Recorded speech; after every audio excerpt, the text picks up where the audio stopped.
एक काँग्रेस पक्षासाठी खऱ्या अर्थानं मोठं नुकसान शिवराज पाटील चपरकर गेल्यानंतरचं झालेलं आहे। एक सोज्वळ विधानसभेचा अध्यक्ष, लोकसभेचे अध्यक्ष, केंद्रीय मंत्रिमंडळ अशी अनेक पदं शिवराज पाटील चपरकरांनी निभवलेले आणि त्यांनी या राज्यासाठी आणि देशासाठी त्यांचं मोठं काम आहे। त्यामुळे महाराष्ट्र आणि देश त्यांना विसरू शकत नाही। या दुःखद निधनाबद्दल त्यांच्या परिवाराला मी हे सगळं दुःख सहन करण्याची क्षमता ईश्वर प्रदान करो आणि त्यांच्या आत्म्याला शांती प्राप्त हो, एवढंच बोल। सर, नाशिक में 1270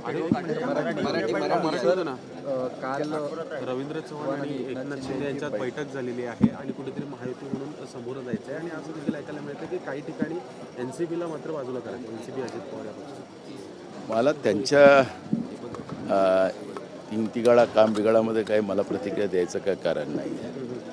जे काही अफवा उडवतात आहेत की आता आम्ही एकत्रित लढू वगैरे, हे एकत्रित लढतील की नाही लढतील ते येणारा काळ सांगेल।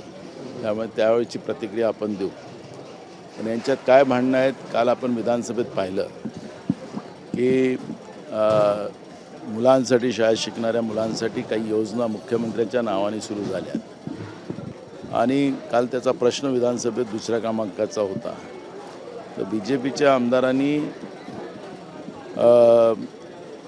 मंत्री दादा घुसे हे मुद्दामून ते योजना मुख्यमंत्र्यांच्या नावाने ते करत नाही अशा पद्धतीचा आक्षेप घेतला गेला होता आणि त्याचं आपण सगळ्यांनी पाहिलेलं आहे। आणि मग दादा घुसेंनी सांगितलं की अर्थ मंत्रालय आमच्यासाठी काय काय आम्हाला त्रास देत आहेत, त्याच्यावरचं त्यांनी काल प्रतिक्रिया दिलेली आहे। हे विधानसभेतलं आहे, रेकॉर्डवर आहे। त्यामुळे या तिघांचा ताळमेळ काय आहे हे कालच्या त्या एका प्रश्नाच्या उत्तरामध्ये आपल्याला पाहायला मिळालेलं आहे। त्यामुळे निवडणुकीच्या काळामध्ये हे एकत्रित येतील की नाही येतील त्याच्यावरचं मला आत्ता काही प्रतिक्रिया द्यायचं कारण नाही आहे। आणि यांच्याबद्दलचा एक मोठा राग, कारण की हे राज्याच्या जनतेची तिजोरी लुटायसाठी हे तीनही चोर मौसरे भाऊ एकत्रित आलेले आहेत आणि अनेक घटनांमधून ते आता सिद्ध झालेलं आहे। त्यामुळे मला असं वाटतं की जनतेमध्ये या सरकारच्या बद्दलचं मत एकदम खराब आहे आणि लोक आता यांना घरी पाठवायची तयारी करतील। स्थानिक आघाडी लढणार कारण आव्हान मोठं असणार आहे तर महायुती अजून आम्ही अजून त्याच्यावर एकत्रित बसलेलो नाही आहे। आता आम्ही पहिल्या टप्प्यातल्या ज्या नगरपालिका नगरपंचायतच्या निवडणुका झाल्या, जे स्थानिक कार्यकर्त्यांच्या याच्यावर झाल्या, जेव्हा महानगरपालिकेच्या निवडणुका येतील, जेव्हा जाहीर होतील त्यावेळेस आम्ही बसू आणि त्यावेळेस निर्णय करू। मनोज जरांगे पाटील यांनी आंदोलन केलं, त्यानंतर 2 सप्टेंबरला हैदराबाद गॅजेटनुसार GR निघाला, ओबीसी प्रमाणपत्र वाटपाबाबत। मात्र 8.5 महिन्यात केवळ 98 कुटुंबियांना ओबीसी प्रमाणपत्र मिळालं आहे। कुठेतरी हे बघा, महाराष्ट्रातलं सरकार आणि विशेष करून फडणवीस सरकार हे राज्यातल्या लोकांमध्ये दुफडी माजवण्यामध्येच त्यांचा पूर्ण काळ चाललेला आहे। हैदराबाद गॅजेटरच्या माध्यमातून आमचा जो ठराव आहे, आज त्याच्यावर चर्चा पण आहे, त्याच्यामध्ये मी हा विषय घेतलेला आहे की हैदराबाद गॅजेटरमध्ये त्यांना Maratha versus OBC, Dhangar Banjara versus आदिवासी ही महाराष्ट्रामध्ये लढाई करून घ्यायची होती आणि त्याच्यामध्ये या सरकारला यश आलं।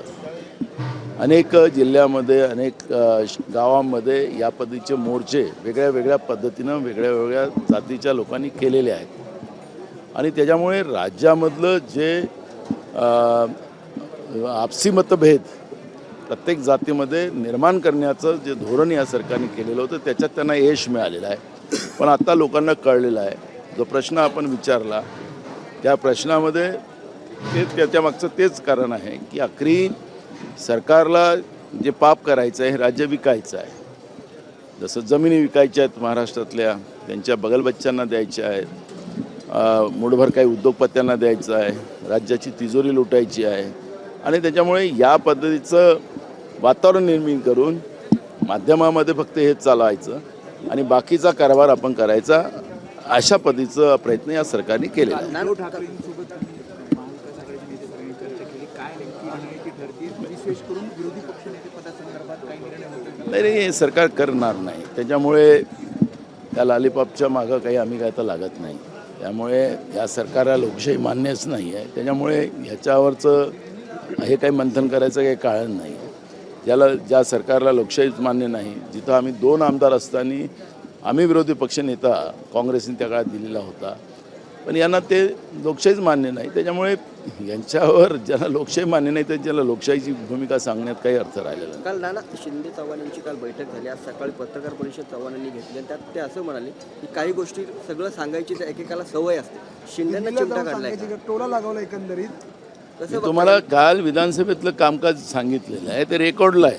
इकडे काय करतात ते जाऊ द्या, पण विधानसभेमध्ये सुद्धा कालचं तुम्ही दादा गुसे आणि ते भोयर राज्यमंत्री आणि भाजपच्या आमदारांनी केलेले प्रश्न तुम्ही थोडंसं दुसऱ्या क्रमांकाच्या प्रश्नावरचं थोडंसं प्रोसिडिंग मागवलं, या लाईव्ह बघितलं तर तुम्हाला कालच त्यांच्या सभागृहातली नुराकुस्ती आपल्याला पाहायला मिळते आहे.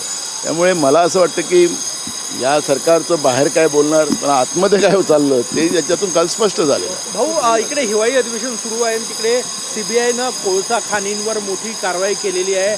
निलजाई आणि महामाया कोळसा वॉशरीजवर मोठी सीबीआय कारवाई सुरू आहे, छापेमारी सुरू आहे. काही पर्सेंटेज पोहोचलं नसेल सत्ता पक्षाला, त्यामुळे हे कोल वाशरी हे सत्ता पक्षाच्याच बगलबच्च्यांचं आहे. त्यामुळे काही टक्केवारी पोहोचली नसेल आणि म्हणून या पद्धतीची कारवाई झाली असेल. नाही, एक शेवटचा प्रश्न. नवाब मलिक जर का तुम्ही तुमची भूमिका स्पष्ट करत असाल मुंबई महापालिकेची, तर आपण पालिकेसाठी युती करू अशी भाजपची भूमिका आहे. मग भाजपला नवाब मलिक हे राज्य लेवलवरती चालतात का, मात्र पालिका लेवलवरती चालत नाही, असं कसं चालेल? मी अनेकदा सांगितलं की नागपूरचा पॅरेखान जो आहे त्याची बिर्याणी यांना आवडतं, पण मुंबईतला नवाब मलिक आवडत नाही. त्यामुळे हे भाजपचे दाखवायचे दात आणि खायचे दात हे आगळे वेगळे आहे. आणि मुसलमानाचा द्वेष हा फक्त हिंदुत्व आम्ही किती आमचं कडक आहे ते दाखवण्याचा एक प्रयत्न आहे, पण पॅरेखानची बिर्याणी यांना चालतं.